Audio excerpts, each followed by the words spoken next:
Olá, meu nome é Luan e vou falar sobre o ensaio biomecânico para avaliação das técnicas de TPLO e CBLO na ruptura do ligamento cruzado cranial em cânibal. Estes são os demais autores e colaboradores do trabalho. Contamos com orientação do professor Dr. Leonardo Augusto Lopes Musi. A doença do ligamento cruzado cranial é uma das principais afecções ortopédicas em pequenos animais, especialmente em cães, causando instabilidade articular, dor, claudicação, lesão meniscal que podem progressivamente evoluir para osteoartrite grave. Na imagem da direita nós conseguimos visualizar o ligamento patelar, que ele foi rebatido proximalmente.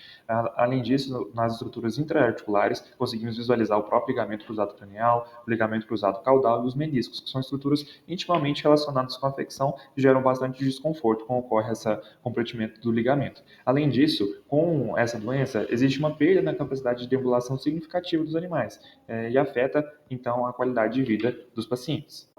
O tratamento para a doença do ligamento cruzado cranial é principalmente cirúrgico, e as osteotomias tibiais, como a TPLO e mais recentemente a CBLO, elas são muito utilizadas, porque ao alterar a biomecânica do joelho, elas conseguem corrigir a instabilidade articular. Uma das funções muito importantes desse ligamento é impedir o impulso tibial cranial, que é representado na imagem direita, que é esse deslocamento cranial da tíbia em relação ao fêmur. A TPLO e a CBLO, ao alterar essa biomecânica, elas conseguem corrigir esse impulso. Modelos ex vivo ou modelos cadavéricos são muito úteis para avaliar e comparar distintas técnicas cirúrgicas, pontuando quais que são suas características biomecânicas. Isso é utilizado em diversos estudos há bastante tempo, como representado no estudo representado à direita de 2005. Assim, o objetivo do presente trabalho é gerar informações primárias para a elaboração de um modelo experimental ex vivo que simule a instabilidade articular gerada pela ruptura do ligamento cruzado cranial, comparando com as estabilizações geradas tanto pela CBLO quanto pela TPLO. Para tanto, foram utilizados 24 membros pélvicos de cães adultos nesses ensaios biomecânicos, em que ocorreu a compressão axial numa carga equivalente a 50% do peso corporal de cada indivíduo. Nesse sentido, os animais eles foram fixados à máquina de ensaio universal, o Strong MIC 2320, numa angulação aproximada de 135 graus, que representa a fase de maior apoio dos animais. Na imagem à esquerda, nós conseguimos visualizar o equipamento que foi utilizado para fixar a tíbia, enquanto que na seta preta mais acima é a plataforma utilizada para fixar o fêmur. Para avaliar o correto posicionamento articular, foram realizadas radiografias na projeção médio-lateral e, após isso, foi mensurado a angulação da interseção entre os eixos anatômicos, entre a tíbia e o fêmur, de forma a garantir que a angulação realmente estivesse próxima à desejada. A angulação articular ela foi avaliada no ensaio biomecânicos em 4 grupos. O primeiro, com o ligamento cruzado cranial intacto em todos os 24 membros pélvicos. O segundo grupo ele foi executado após a ruptura desses ligamentos. O terceiro e o quarto grupos eles foram feitos a partir das técnicas cirúrgicas, 12 membros com a técnica de TPLO e os outros 12 na técnica de CBLO. Importante destacar que toda essa distribuição das técnicas cirúrgicas ela foi feita de modo aleatório. Posteriormente aos ensaios compressivos, a angulação final ela foi mensurada por radiografia de modo similar à avaliação inicial.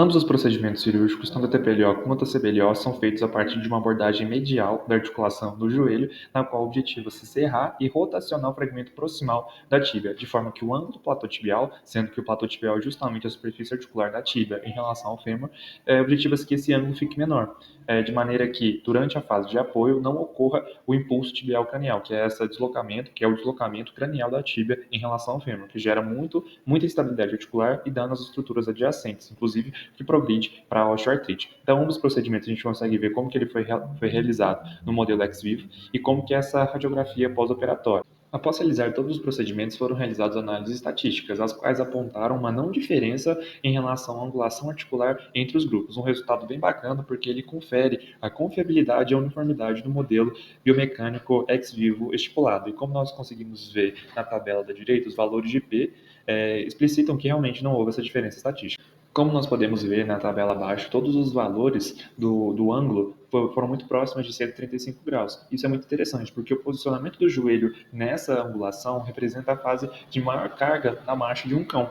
E isso provou que o nosso modelo ele é capaz de avaliar a estabilidade articular nas condições muito próximas da realidade fisiológica, sendo um comparativo interessante com o modelo animal vivo. Assim como conclusão, podemos pontuar que os achados confirmam a viabilidade de simular a ruptura do ligamento cruzado cranial no modelo experimental ex vivo desenvolvido, possibilitando pesquisas comparativas da resistência mecânica entre diferentes técnicas cirúrgicas. Eu agradeço muito a atenção de todos. Um abraço.